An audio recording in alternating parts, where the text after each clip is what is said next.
नमस्कार, मैं हूं इकबाल परवेज। सबलाइन न्यूज़ में आपका स्वागत है। साथियों, 1.5 आंख वाला काना बाबा रामदेव आजकल गायब है।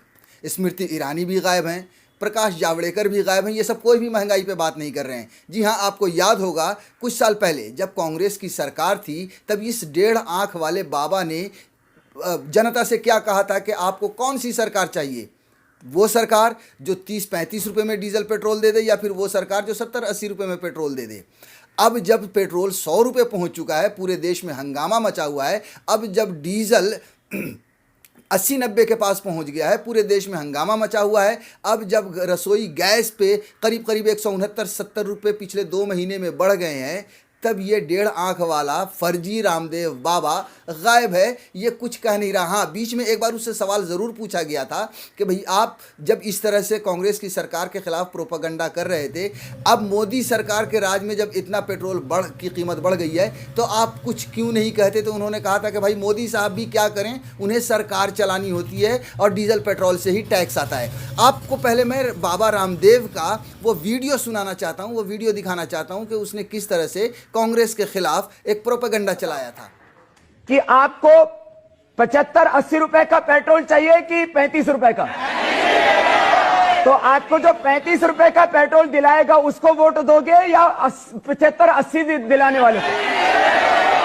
अच्छा, आपको आज गैस सिलेंडर सब्सिडी के बावजूद 450 का और सब्सिडी के बिना जो है 1200 रुपए का मिलता है। यदि आपको गैस का सिलेंडर 300 या 400 रुपए का मिले, उसको वोट करोगे या 1200 रुपए का? साथियों, बाबा रामदेव तो अब गायब है ही है। इतना महंगाई बढ़ रही है लेकिन कुछ नहीं बोल रहा है। स्मृति ईरानी भी गायब हैं, जो सड़क पर उतरकर सरकार के खिलाफ मोर्चा खोला करती थी, जो ये कहा करती थी कि कांग्रेस की सरकार में, कांग्रेस के राज में इतनी महंगाई बढ़ रही है। अब आप देखिए उन्होंने पहले क्या कहा था, उसके बाद हम आगे की चर्चा करेंगे। आज देश की जनता ये पूछ रही है कि प्रधानमंत्री ने देश की संसद में आश्वासन दिया था कि 100 दिन में महंगाई को कम करेंगे।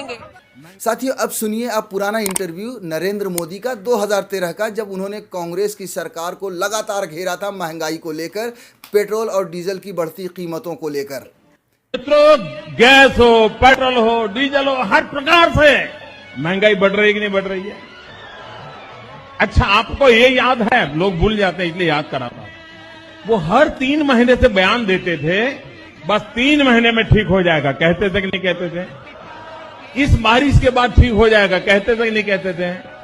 ऐसा कहते कहते 5 साल निकाल दिए ना। भरोसा इसीलिए तो टूट गया है। साथियों, कुछ और भारतीय जनता पार्टी के भी लोगों के आप थोड़े से बाइट देखिए, सुनिए कि उन्होंने महंगाई के बारे में क्या कहा है। उसके बाद हम आगे की चर्चा करेंगे। हम चैलेंज करते सरकार को कि पूरी तरह से रिफाइंड पेट्रोल दिल्ली में 34 रुपए से मिल सकता है, मुंबई में 36 रुपए से मिल सकता है, तो उसके दुगुने दाम क्यों है?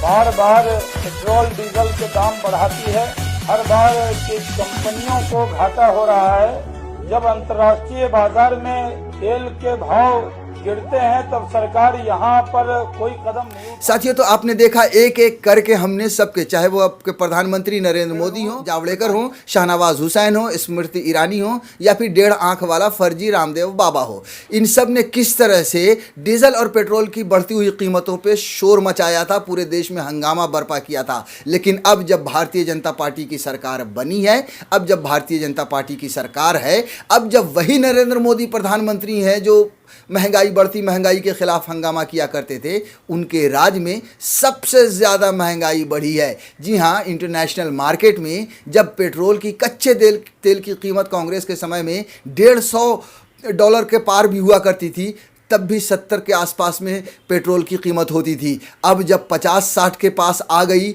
कच्चे तेल की कीमत गिरकर, तब 90 रुपये और 100 रुपये पहुँच गई। आप अंदाज़ा लगाइए कि नरेंद्र मोदी ने इस देश के लिए, अब आप सोचिए कि कांग्रेस के समय में जो डीजल पर टैक्स लगाया जाता था, अब मोदी सरकार उस पर 8 गुना ज़्यादा टैक्स लगा रही है। अब आप सोचिए कि कांग्रेस के समय में जो टैक्स पेट्रोल पर लगाया जाता था, उसका अब करीब 3.5% मोदी सरकार ने बढ़ा दिया है। गैस की कीमत बढ़ी चुकी है, मगर ये सारे लोग जो महंगाई के खिलाफ आवाज़ उठाते थे, चुपचाप खामोश बैठे हैं। रामदेव बाबा ने तो हालांकि कह दिया कि मोदी जी को सरकार चलाना है। ये होती है, इसे कहते हैं चमचागिरी, इसे कहते हैं चाटुकारिता। जी हाँ,